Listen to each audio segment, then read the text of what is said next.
And also as parents, let us understand our kids. Let us know that these are different times.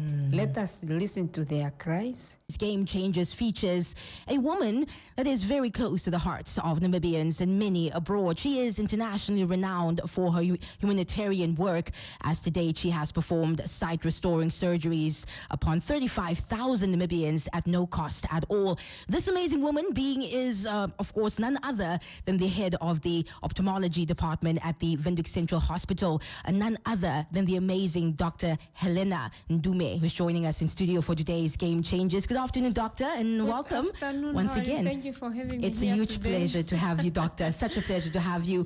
Let's get straight into it, Doctor. There is so much to say about you. I mean, the work that you do, your achievements, and just you as a person. Can you briefly just take us through your journey, starting from the years of apartheid? Yeah, okay. Wow. I was born in Tsumeb, and that's where I grew up. Went to to primary school there up to standard 6. I don't know what it is today. I think it's grade 8 or whatever, but it was standard 6. Yes. And you know, apartheid, everybody know what happened. The history. Education, white people, better education, black people, whatever scrambles are left for you people, you know, that type of thing. And of course, it was at the height of the protest in schools. We grew up seeing violence. We grew up seeing violence. Black people subjugated to inhuman conditions, living conditions. Start from homes, from schools, everywhere, in the locations. And people started revolting in that. And all these things also always started in the mines. If you hear about the Herman Yatoivo, they started also in the mines. Contract labor. It spread over to the schools where students were demonstrating against unequal education. Schools were boycotted. And it was also that time also many people were leaving to join the struggle in exile in Angola and Zambia, to join SWAPO, to fight for the motherland. So, and also we heard that people were also getting better education in exile with SWAPO. So we also decided to live with my 3 friends, classmates, and we crossed the border. We escaped at night and got onto the bus, TCL bus, Tsumeb Corporation Limited mine, you know, the contract labor. Every day, or was it maybe 4 times a week, there is a bus leaving for the north, taking the laborers for holidays, the contract laborers. And any other people who also wanted to go, you'll also pay and then you go. And that's what we did up to the borders. It will go up to Ndangwa, offload people, go up to Oshikango, offload people. So we went up to Oshikango, and then we crossed the borders. And that's the story. And of course, you know, we're just 15 years old by then, and then we came to Onjiva. We took a bus again from Oshikango to Onjiva, and that's where we were met by the comrades, SWAPO comrades. And they took us further now. Took us further from there. And that time, Angola was going through war between among 3 parties, FNLA, MPLA, and UNITA. They were fighting each other by then. And it was tough. Of course, SWAPO had allegiance to UNITA. We were protected by UNITA, sort of. We were even using UNITA trucks. We were on UNITA trucks crisscrossing the country on our way to Zambia. Doctor, that really is an amazing story. And based on that and everything that you experienced back in the day, how has that influenced you today to become the amazing woman that you are today, that we know? Yeah, growing up in apartheid and see the suffering of our people, and then also in the SWAPO camps, how we were put together, caring for each other in the camps, building our own school, our own barracks, the hard work that you learn, and also going to West Africa to secondary school, getting into different cultures. It was also very difficult. It toughens you up a bit. It does, yeah. Yeah, especially we were put on the Hyatt. It was hired by the United Nations, by Commonwealth, with all Namibian students.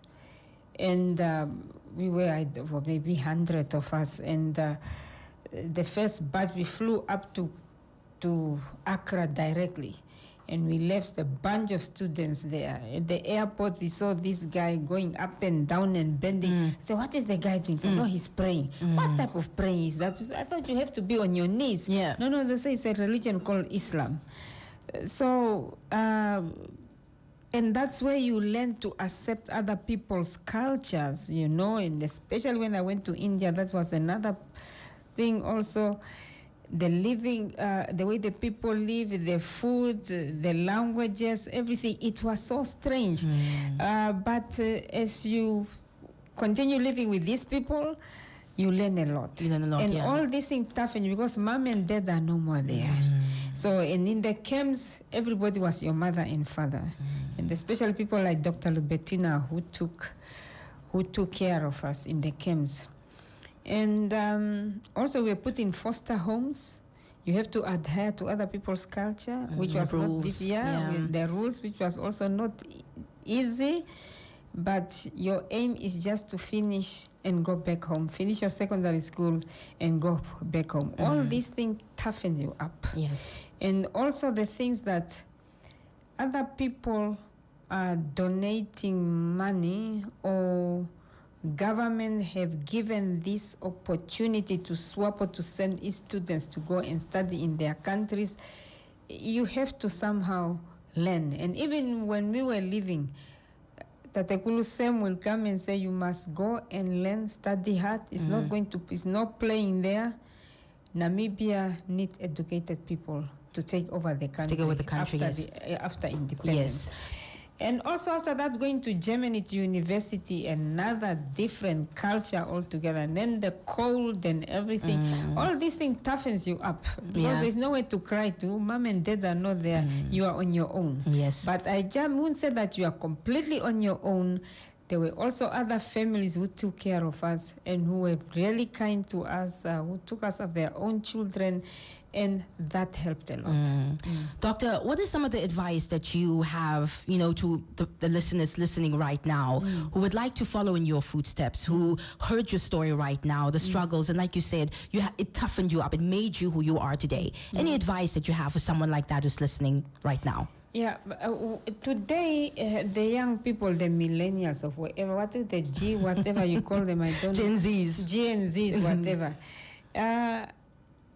There is a gap between us, understanding each other. And some of us as grown up also, we also have to look into these kids. Things have changed. They are now having ChatGPT, AI, whatever, artificial intelligence and all that. They read all those things. You also have to move along the current, you see, and understand. Most of us we say, in those days in Sumep, my mother and father used to do that. You cannot do whatever. Try to understand. Mommy and daddy, my parents didn't go to university or whatever to understand some of these intricacies. As for me, I can say that, let us say that talking, it was a taboo. They will never even tell you that if you get menstruation, this is what you have to do. We were lucky to have a person like Dr. Bettina Madila who was studied in Poland, went to Sweden and everything, to come and sit down with us on the table and say, now open the book. This is the man's sexual reproduction. This is the female sexual reproduction.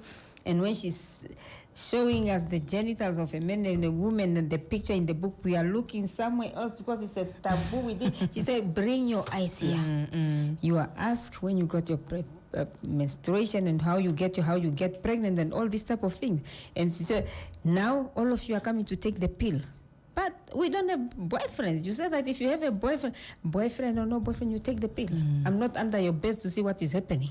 You see, that type of thing, if it wasn't for her, maybe we'll be having now 10 kids. One belongs to Simon, one to David, another one to Solomon, whatever. You know, that type of thing.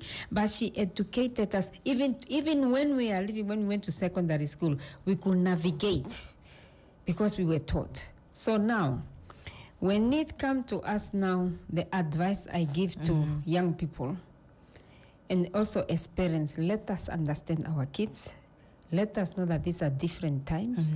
Let us listen to their cries.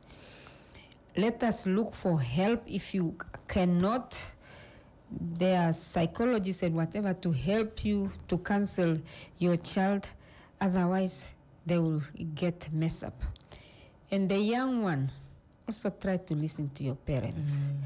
This thing that you want Louis Vuitton, you want the other one is wearing G-Star, and then whatever Fabiani or whatever, I don't know that if it's don't come in my house with that, especially that Fabiani. It's like it is for all the churches of Windhoek, Fabiani. I don't want it in my house. So you know that type of thing. You have to work hard for these things. Yes. And they are not important. Stick to your books. And it is not only books, mathematics, chemistry, biology, general knowledge is very important. It's very important, also. yes. Politics, everything. Read newspaper. Spend your time also there. It is very, very important. Sometimes listen to your parents. It is not sometimes, but do listen also to your elders. If you have problem with your elders, you don't understand each other, go and help. Get help from other aunties or maybe psychologists that can help you for you to build a relationship with your parents, because this is very important. Yes. Important. We need each other. We do. I agree. Doctor, thank you so much for coming to share your story. Amazing to meet you. Actually, I was so excited to meet you. So thank you so much for coming through and talking to us and being our game changer for this Friday. We appreciate you. Thank you so much. Thank you so much for having me. You're so welcome, Doctor. As of course, Dr. Helena Ndume in the studio. And like I said earlier, I was so excited to meet her, and I officially have met her. Now, if you missed out on this interview, guess what? You can always go into the app and rewind and have a listen again. That was our game changer for today. 99 FM's Game Changers was brought to you by Windhoek Lager. Now